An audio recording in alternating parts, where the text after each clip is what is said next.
One of the hottest new choreographers on Broadway and off Broadway is Chase Brock.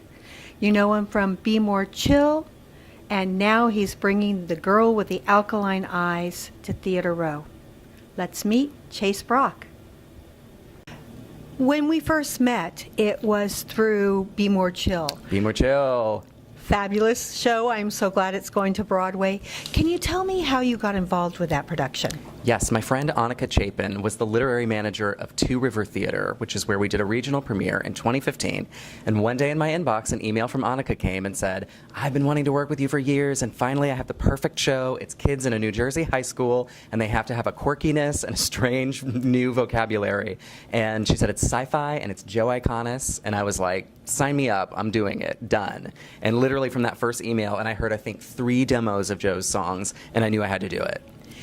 That brings me to one of my favorite things about what you do. You have created a new dance language, and you did this with Tamar of the River, and you've done this with Be More Chill. Can you talk about that? Thank you so much. I feel like you're welcome. I feel like that's the entire point of it all, right? Is that you should go into the work in the same way that a playwright or a composer or a designer would, which is that you are trying to basically build a world and figure out what the specific rules and laws of that show is that's different from every other show, so that it's totally unique and totally focused on that particular story. And so in Be More Chill, you know, you have evil squibs trying to take over the world. You have kids in New Jersey struggling with their identity in the 21st century. I mean, there's plenty of cues to sort of pull from and imagine how those people might render all of that in movement. And in Marissa Michelson's work in Tamar of the River, the same thing. She has such a unique sound, you know, having 13 people as the sound of the river. It's like when you start with, I think, great material like that, and then you meet it halfway and say, how can I try and be as inventive as this is being in the service of the story? You know, I think hopefully when it works out, that's, you know, you have the response that you had to the work. Now, I always think choreographers that create new dance languages and new ways of seeing a dance should create videos. Have you ever thought of that? Like exercise videos? Yes. I think that's... Well, because I used to dance, and now with a hip replacement and a thyroid problem, I don't want to go into a dance class with size zeros dancers. with the ABT dancers, of Yes, course. I don't. Yeah, well, I love my dance democratic, and I want everybody to be dancing together. And I actually love social dance. I love classical ballet. I love modern dance. I love tap dance. You know, it's like I'm into all of it. So I agree with you that there should be a place for everybody. And I actually made a video game for the Nintendo Wii and the PlayStation Move called Dance on Broadway. This was a few years back. And the thing... Wait, where can we find this? You can go on Amazon.com and buy it. It sold 1 million copies back in the day. Well, it might be selling more now. I hope so. But the fun of that, and the thing that I thought was the most interesting, was the idea that people at home would get off their couch, hold that controller, and actually dance along to their favorite Broadway music and get engaged. I love that idea. So does it teach moves? Yes, you essentially learn how to accumulate a vocabulary of basically, I think there's 20 or 25 Broadway dance numbers that we created. And my dance company were the animation references, and we had motion capture suits. So I share your interest. I think people should get up off the couch and be dancing along for sure. So will you do a series of videos with the Be More Chill? I think it's inevitable. The fans are so amazing, and they actually they private message me videos of themselves learning the choreography from like that press preview where we met. Right. They have watched that footage and learned it themselves, and they send it to me, and I give them notes sometimes, and they fix things and come back. You know, they say like, what is the right hand doing in this moment? I mean, it's just amazing. I've never had that experience on any other show. And so to do a video of like Squip School choreography sessions, I feel like I want to do that series. Have you found that those fans are now continuing to follow you? Because you do have an amazing fan base. Oh, thank you. Well, the Be More Chill fans are the best of the best of the best. It's a totally unique dialogue going on between the artists and the community, and it's fantastic, and we're so grateful for it. And I do find I've gotten messages from Be More Chill fans that have said, hey, I just bought tickets to The Girl with the Alkaline Eyes. I'm coming to your dance company's show. And because this show that we're working on also has a sci-fi angle, but of course it had been planned 2 years ago when we applied for grants, and we had no idea at that point that Be More Chill was ever coming back, much less going to Broadway.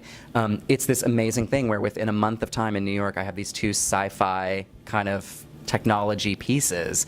So I do hope that many of the Be More Chill fans will come out and see what the pure dance work that I do is like. Let's talk about The Girl with the Alkaline Eyes. What is it about? So it is about a lonely, sort of isolated coder, a young technologist who is working at the top of his game on a secret project late into the night at his lab where he works. And he's working on a very lifelike creation, a woman named Ko. And she comes to life in a somewhat magical way, and basically changes everyone's life from that point forward. How long has your dance company been working on this? We've been working on this piece just over a year, and we've had a residency at NYU Center for Ballet and the Arts, which is where we are today, and also at Theater Row on 42nd Street, which is where the piece will premiere December 28th for 17 performances. Why not 21? Maybe next year. Maybe after your video. 21, you could be nominated for the Outer Critics and the Drama Desk. Oh, I didn't even know that. Thank you for telling me. Great. I'm going to think about it. We'll see if we can extend. Tell us a little bit about your dance company and how it was created. 11 years ago, I wanted an outlet that was a chance for me to sort of do my more experimental, more solo work where it felt like it wasn't always in service of a book, music, and lyrics, because I love doing that in theater. Wait, let's start. How old were you then? 23. So I started it really young. And I mean, you do all these things when you're young because you don't really know what all the pitfalls and the possible, things are. And so you do it. And I said, I'm going to produce one concert. I just have to do this. I just have to get off my chest, basically, these ideas. And I got a group of 8 dancers together, and we produced 3 nights at the old Dance New Amsterdam space on Chambers Street. Right. And by the end of the run, we had all these there was an audience there that had paid to come see it, and people were saying, when's the next concert? And I sort of realized after that weekend, I guess I have started a company. And then here we are. We celebrated our 10th anniversary last year, a year ago at Theater Row, and this is the first, this is our 31st piece, our 7th commission score, and our first evening-length work. What composers would you like to work with your dance company? Well, Eric Dietz, who is absolutely amazing, is doing this one right now. And he's written this incredible double trio for violin, cello, and then piano and electronic sounds, a very futuristic instrument called the Rolly Seaboard, which is fascinating. So that's what we're doing now. I'm working with Paul Libman on a piece that's going to premiere and he's a Richard Rogers Award fabulous musical theater writer, but I'm bringing him to the dance world, and he's writing a set of songs and a score for a piece that will premiere in 2020 at Theater Row that we haven't announced yet, but maybe I'll give you that scoop later if you want to. Oh, I do. And then I am really interested in, at the beginning stages of trying to engage Marissa Michelson, my musical collaborator, who you know from Tamar of the River. She's brilliant. She's someone she's just brilliant. I would do anything with Marissa. And so that'll be the next commission score after that.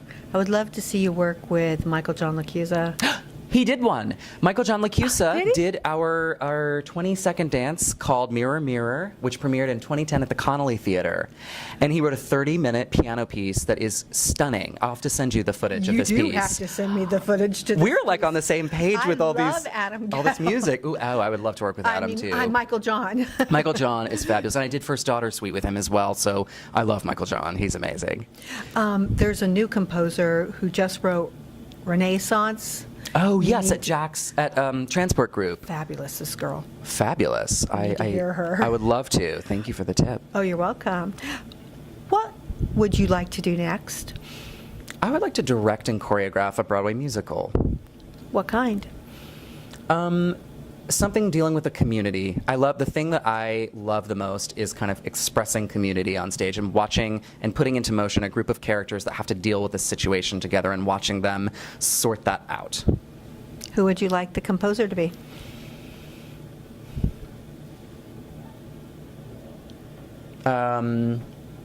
Michael John. Michael John, you hear this now. From Susanna's lips. He reads us. Amazing. He is, especially when I sent him the link of this video. He's actually a friend. Oh, fabulous. And tell us when The Girl with the Alkaline Eyes is playing again. So we have our first performance December 28th at 8 p.m. at Theater Row, and we run through January 13th. So there's 17 chances to catch it.